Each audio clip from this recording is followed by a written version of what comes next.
Well, happy Monday to you. I'm meteorologist Justin Gehrts. And I'm meteorologist Aaron White, and we've had a little bit of activity the last, 12 hours or so, some scattered showers, a few storms rolling through the area. Still watching some here this afternoon, but finally looking ahead to some nicer conditions, a little bit less humidity tomorrow, really some really decent weather. Yeah, I know that when I let the dog out this morning, I opened the patio door, it's like, oh, it is humid out here. And it's still humid, but you mentioned, yes, changes are definitely coming as a cold front is slipping right across. now, actually, yeah. It's really crossing the area here at 2 o'clock on a Monday afternoon. As we get to it here, looking at those chance of localized downpours with any of those storms that are coming on through. There's, as we mentioned, plenty of mugginess out there, so it'll have that fuel for some of those very localized areas that could pick up a pretty decent amount of rain in a short time. Not everybody deals with that, though. Also an off chance of a couple of gusty storms in southern Ohio, and this lasts through the afternoon. We'll do a little radar tour here for you as we see this scattering of rain and thunderstorms across the area. And east of Athens, we're seeing some of this activity south of McConnellsville, near MacArthur as well. This is all rolling off toward the north and east. As we look off to the Coshocton area, northwest of Zanesville, back toward Newark, another little area of thunderstorm activity is coming through. And then back into the Columbus area. Had one pretty good-sized storm on the southeast side of town. Nice downpour, but that has since weakened as it's lifted off toward the north and east. Near Commercial Point, seeing a downpour. Biggest thunderstorm right now is actually coming into the Washington Courthouse area. You see a bunch of lightning with that one. Could be some gusty winds with that as it comes off toward the east. And really, this activity is going to be focused on the southeastern part of our area. Here we have this area of green indicating a level 1 out of 5 risk of severe weather. That is for the off chance of a couple of gusty winds from those thunderstorms coming on through. However, as the afternoon goes on and that cold front keeps slipping off toward the southeast, that threat will go away. There's also a flood watch in effect for our far southern counties closer to the Ohio River. We had, of course, some heavy rain a few nights ago, and because there could be some localized downpours, we could see some localized creeks or streams come up, depending on where the heaviest rain does end up falling. Here's your hour-by-hour forecast as we see that scattering of showers and storms still moving through. By 5 o'clock, though, a lot of this is going to be east of our area. Could be a lingering shower or two, but by and large, we just see a mostly cloudy sky at that point. Going through the overnight hours, we will see our skies gradually clear off. So by the time we get going on Tuesday morning, looks like a mostly clear start to the day. And I'd say throughout the day on Tuesday, we ought to see a mostly sunny sky. Just a few passing clouds every now and again, no big deal. It's also going to be substantially less humid. Let's check out those dew points right now. You can see where that cold front is. North of it, lower dew points, upper 50s, low 60s. Out ahead of it, that more soupy air, dew points in the upper 60s to low 70s. It's also cooler on the north side of that front. Now for tomorrow, Wednesday, dew points drop into the 50s. It is going to be pretty comfortable, all things considered, especially for this time of year now that we're in the first few days of summer. Dew points rise back up into the 60s for later in the week, into the weekend, as that more humid air starts to move back into the area. Not super sticky, but enough you'll notice it. There's also a pattern change coming up next week with warmer temperatures. When you add in some of that humidity, it will definitely feel like summer coming up next week. For today, though, scattered rain and thunderstorms out there with highs in the mid-70s. I think a lot of us have probably about hit our high for the day. Winds are out of the north at 10 to 20, sometimes gusting a bit higher. Sunset 9:04 tonight. All right, for tomorrow, 57 to start the day, 79 in the afternoon. Wednesday, mostly sunny, 56 in the morning, 81 for a high, so a nice couple of days there. You'll notice our little bars here indicating the high temperature. They don't move much the next several days. We're talking lower 80s Thursday, Friday into Saturday. A couple of storm chances coming up on Thursday. Could be a few of those Saturday and Sunday. You'll notice high pops up on Sunday up to 86 degrees, so a sign of that pattern change that's coming up for next week. It is going to, as I mentioned, feel like summer around here throughout next week with highs well into the 80s and that mugginess returning as well. Unfortunately. Yeah, yep, no, but we're going to be feeling it. So enjoy. Yeah. I mean, this past week, we had pretty comfortable conditions. Sure. This week, except for the mugginess today, overall pretty comfortable conditions. So we'll have had a nice run before things really change. Yeah, and I feel like, I don't want to say it's surprising because it doesn't happen all the time when we get into the summer months. You usually have a lot more humidity. We get those temperatures getting into the mid to upper 80s, which eventually we will see. Of course, we have on Sunday that high of around 86, and then if we see near 90 at some point next week, yeah, summer kind of going into full force here as we get closer to the beginning of July. But we are tracking, a couple chances for showers and storms, but we do continue to miss most of the severe weather here in Ohio. Rather continuous tornado outbreak has been hitting the U.S. and continued over the weekend. Just over the past few days, more reports of damage and tornadoes have flooded in. That's right. And let's take a look at the latest of those reports. So first up, check this out. Video of a reported tornado taken by Catherine Holslaw as she was driving in Dix, Illinois on Sunday. The Jefferson County Sheriff posted to Facebook Sunday evening, quote, "Today, shortly after 5 p.m., a tornado was reported to have touched down in the northeastern part of Jefferson County, heading in a northeasterly direction." The Sheriff's Office 911 Center began receiving multiple calls reporting damaged homes, numerous trees down, power lines down, and missing people. As of 9 p.m., the sheriff there reports the following information. 3 residences completely destroyed, with many others suffering damage of varying degrees. Sadly, the storm did cause injuries and fatalities. And that wasn't the only damaging storm to hit Illinois on Sunday. This is video here from drone images that captured storm damage in parts of Illinois. The damage follows the storms that hit that area on Sunday.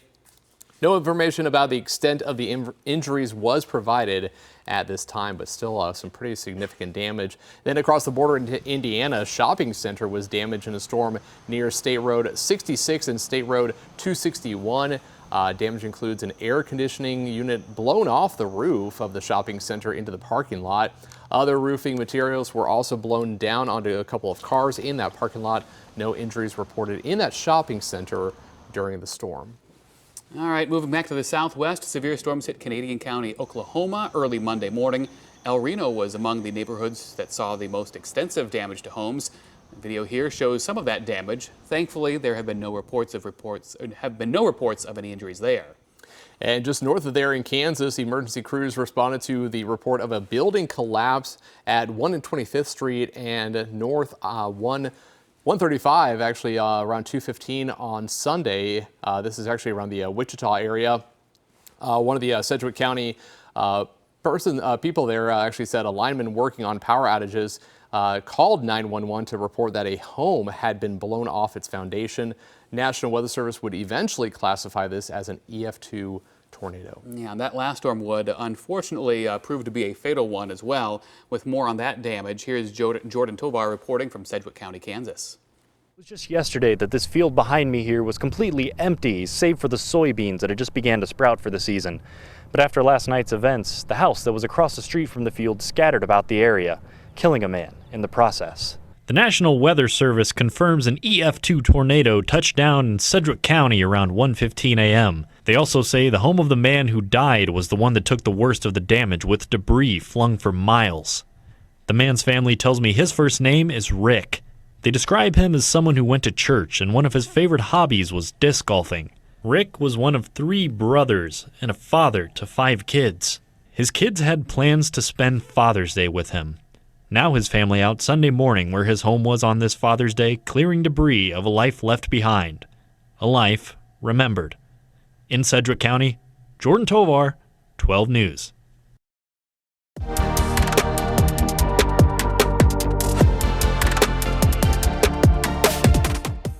And as we shift from severe weather to talking about some news about our environment, the National Science Foundation says it won't dismantle any more of its monitoring instruments from the oceans.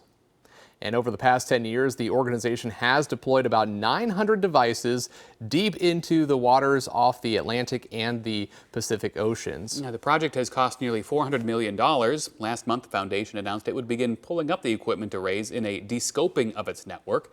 Scientists blasted that decision, noting ocean monitoring is critical to understanding its changes and the climate. And last Wednesday, the Senate passed a bipartisan bill blocking the use of federal funds to tear up the system. Then last Thursday, the NSF said it won't remove any more instruments and will work to determine a sustainable path forward.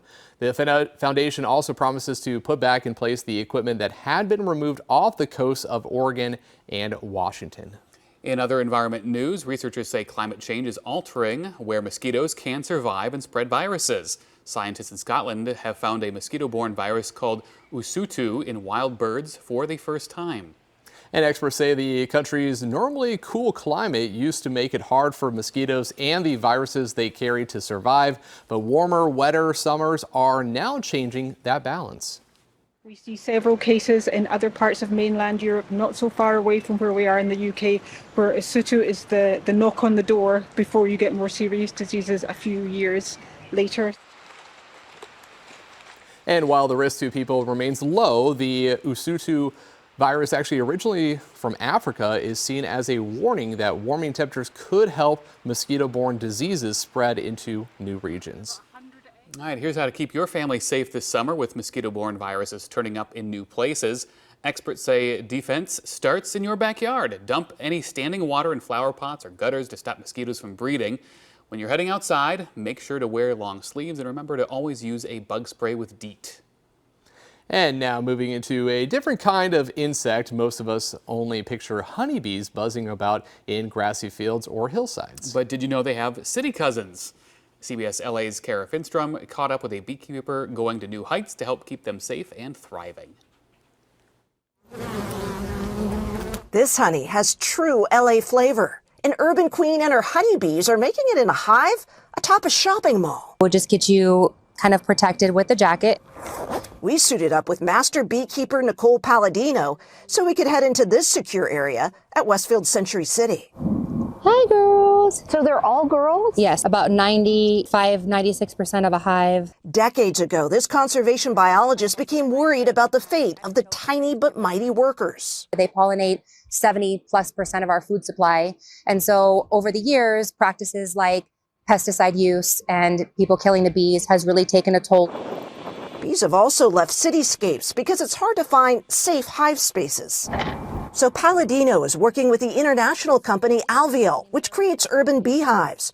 In the LA area, dozens are now tucked on top of grocery stores, medical plazas, and malls. That is so cool. How many bees do you think are in this hive? There's about 30,000. We start to create these green belts in urbanized areas. We give the city a place to breathe. The work is a natural fit. Palladino also runs a bee rescue. There's a rescued hive that we moved over. Bee Catchers Incorporated transplants bees in hives. She says they work with everyone from Caltrans and Metro to homeowners who discover buzzing surprises. They can end up in the wall of your home, your rooftop, in your fence. She says while most partnering companies want to support urban bees, they can also receive sustainability credits. And once a year, Westfield Century City gets a small batch harvest to share with shoppers. Ready to try some here? I am. Bees pollinate within a 5-mile radius, so Palladino says the pollens collected in each area are unique. And the bees don't mind? They've got plenty right now. Urban honey ends up infused with its own flavor. That is so good. You can tell that it's fresh. It is. Palladino hopes more creative exposures to bees will encourage others to protect their vital colonies. There are master pollinators. Without them, I think we'd be in real trouble. Kara Finstrom, CBS, LA. And to one final environment story, the Greater Columbus Convention Center has been working towards more sustainability in recent years. Meteorologist Aaron White explains how it works in this report. If you've been to the convention center lately, you've likely seen return bins like this or these water bottles. This is just one of the efforts towards sustainability that's happening at the convention center. Let's take a look. Boomerang is exactly as it sounds. We want our guests to return the bottles, and we want them to return the bottles because the system itself will wash it, sanitize it, refill it for somebody else to use it in the future. These water bottles, first introduced just over a year ago, are saving the convention center several gallons of water every day while also reducing their overall carbon footprint. It's made a huge impact. Just in the month of May alone, it's reduced our carbon footprint by 917 pounds of CO2 emissions. So almost 50 trees that could have been planted. But they're also growing food. We are standing in front of our smart farm here at the convention center. It is the first of its kind in any convention center in the country. It is a vertical hydroponic growing system. So what exactly does it do? It allows our plants to have a continuous flow of water nonstop, also in soil, but it allows our crop to grow a lot faster. The crops are used for meals during events, but also for employees. When we don't have those opportunities, we can also use the crop for our family meal. So we service our employees here in the building to get to enjoy and nourish themselves with something that's grown locally as you can get. The most recent effort involves geothermal drilling. I spoke with Ryan Thorpe and how they are currently in the testing phase. We drilled a test well for a geothermal project, really just to understand if that's an opportunity that we can take advantage of. We're always looking for ways to reduce our carbon footprint. Geothermal is a great solution because it's carbon free. While still being tested, the goal is to improve energy consumption, and of course we will continue to follow their progress.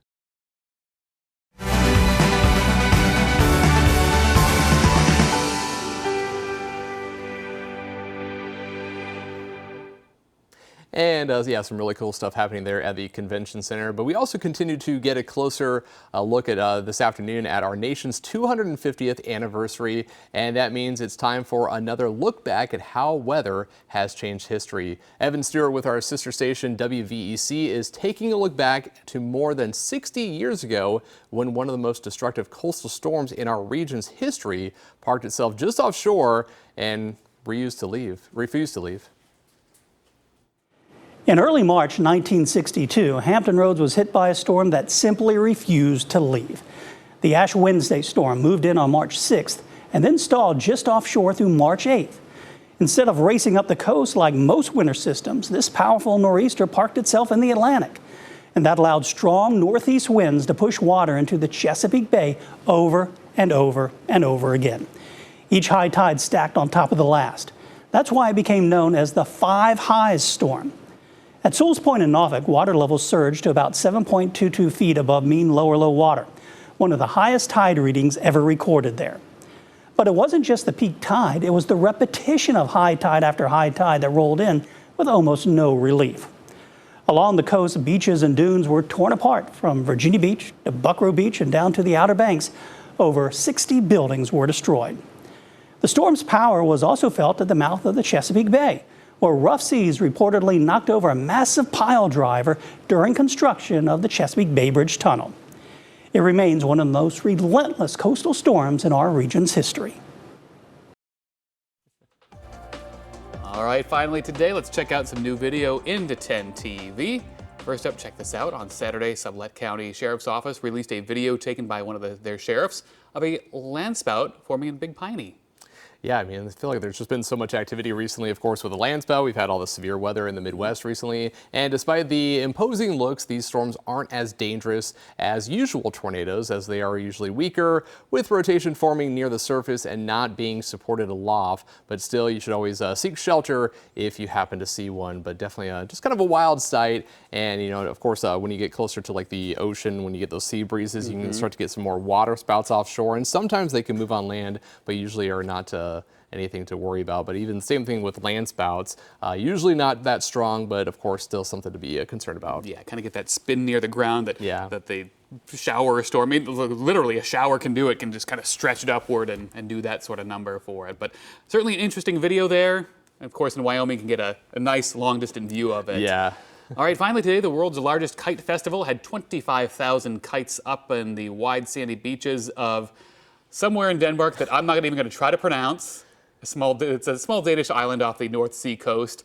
The flyers meeting held every year, and 5,000 kite flyers meet from 26 countries. They've gathered over the weekend, filling the sky with an estimated 25,000 kites of all shapes, sizes, and colors. You're a more traveled person than I am. Yeah, you want to take a stab at it? I'm not even going to try that one. I have been to Denmark and up in those areas in northern parts of Europe and stuff around the Netherlands. But yeah, some of those names are definitely a little bit harder to pronounce. But along the vast beach north of the town, participants have launched everything from giant sharks and fantasy creatures to enormous artistic creations. And some kites are as large as houses, while others showcase intricate engineering and detailed craftsmanship.